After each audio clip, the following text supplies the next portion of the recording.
I love this quote, so see what you say. It says, Stephen, he hears everything, he knows everything, he sees everything, and remembers everything. Is that true? Well, thanks, Mom. Thanks for the quote, Mom. Well, you know, I don't know. According to my kids, no, that's not true at all. It's not an accurate quote at all. According to my kids, I missed more. This came from your cinematographer, I think. Okay. Oh, Janusz Kaminski. Mm-hmm. Well, that's good. Because sort of together as a team, we're in the business of seeing things, and we have to. How have you changed in, say, 10 years of directing? Can you see a visible change in how you conduct yourself on a set and how you edit and how you do your films? You know, I think that I've changed in terms of the subject matter that interests me more as an older person than when I was a much younger filmmaker. But in terms of how I approach a story and how I, you know, gather the best people I can possibly gather around me to help make the movie, I think that's remained pretty consistent. Pretty good at delegating? Yeah, I'm very good at delegating. You have to, because And a movie is a collaboration. You cannot, you know, we're not Willem de Kooning painting, you know, American Impressionism on expressionism on a canvas. It really, everybody has a hold of that brush. I know you did it on purpose to us as an audience in the first 30 minutes of this film, and I know you're hearing a lot about it, and I'm seeing the print people write a lot about that. You really did want to knock us on the head really hard in that first 30 minutes, didn't you? Well, not in a sadistic way. I simply wanted, you know, people to understand that these soldiers fought the war very close to the way we've attempted to represent it. That this wasn't a glorification of war. I wasn't trying to romanticize World War II, which has, as you know, been utterly romanticized over the years, starting with the John Wayne pictures, as a noble war. It was certainly a necessary war, but I certainly wanted to immediately debunk the mythology of that war in the first, you know, 24 minutes of the picture.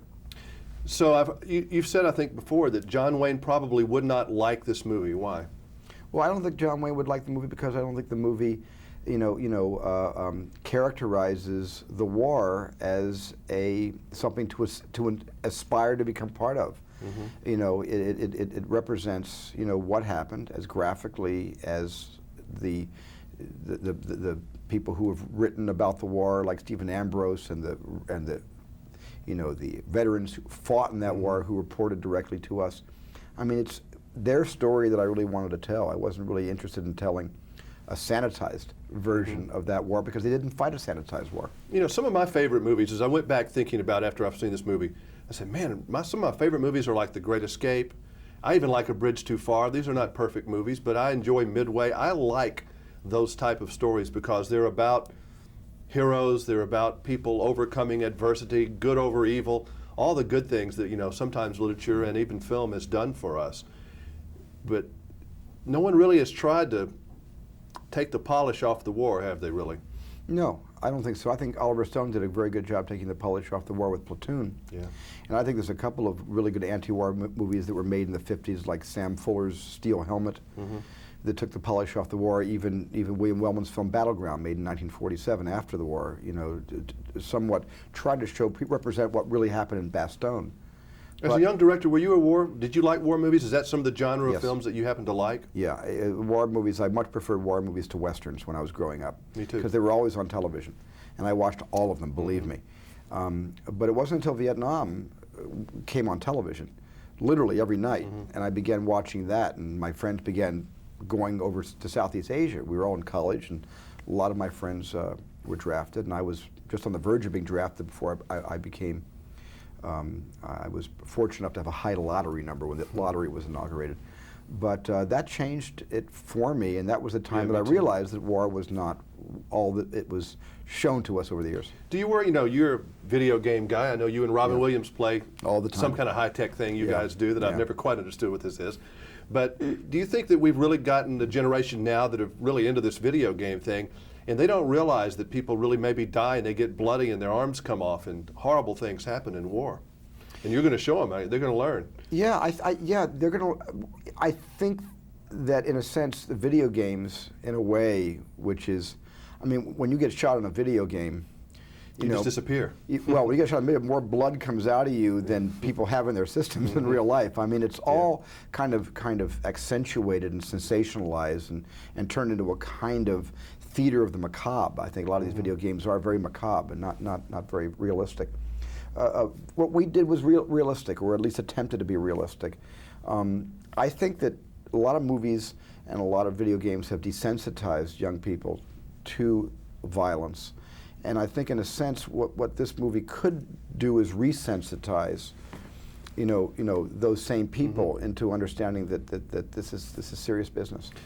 All your movies are a personal thing. Is this pretty personal to you, this film? Yeah. I mean Schindler's List obviously I know was personal to you. Yes. But you didn't go out and talk about it a lot, in the press particularly. Do you feel something about this film that you really want to get the message out of something? Well, yeah, I mean, there were a couple messages. The first thing is I would like people to see the picture of a certain age. I would not like people coming to see this movie who are 14 years old or under. And I kind of went on the road with this picture, which I haven't done in about 17 years, basically to warn parents, if they still have control over their 14-year-olds, and certainly anybody younger than that, this is literally a picture they shouldn't even go to see with an adult with them. They should just not see it at all. And I think around 15 over that, kids are driving cars now, and many kids fought and died at 17 in Normandy. I think that's appropriate age to see this picture. So I was concerned about the level of reality and just wanted to let people know, and from me personally, that this might not be a film for everyone, but I think those who can manage it are going to be fulfilled by it. Do I get the impression that you're kind of a juggler in many ways, that you can work on more than one thing at one time? Or do you find yourself working on more than one film, more than one project, doing a lot of stuff? I can work on a lot of things at one time. Often I won't. When I made Schindler's List and when I made Saving Private Ryan, I only made those pictures. I did no other business. But sometimes it helps me when I'm working on something to do something else for a half an hour, 45 minutes, because what that gives me is it gives me my objectivity back, something that a filmmaker loses very quickly when they're making a picture. And if I can divert myself and do something else and then come back to it again, I usually come back to it and I suddenly see it from a fresh angle. So we're no threat of Randy Travis getting a phone call in the middle of the night. Hi, this is Stephen. I found a great song that someone pushed for me. No, I will not be infringing into any song business in my life. I have a tin ear. Your name is on that, but you let the other guys mess with the musical side of DreamWorks, right? Yeah, I'm a good audience for them. You're a good audience for them. Yeah. And we've heard you attached to every kind of movie known to man. I heard one today, Charles Lindbergh's story with Tom Cruise. Is there any truth to that one? Well, there's no truth to Tom Cruise and Charles Lindbergh. There is the truth that my company, DreamWorks, purchased the film rights to Scott Berg's as yet unpublished What a neat story. book. I'd like to see that. It's a good story, Charles Lindbergh. He said Tom might be interested in that, but I'm sure he's interested in a lot of things. That's all. I had both Toms. Yeah. The other Tom would be good in that too.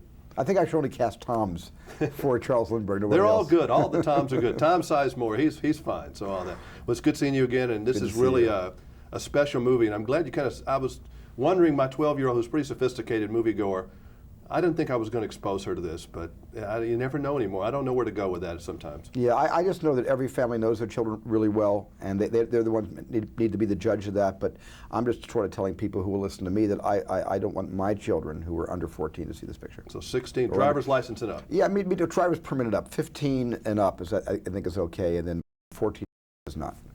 Thank you. Thank you very much. Thanks. Yeah, I never know anymore with these kids.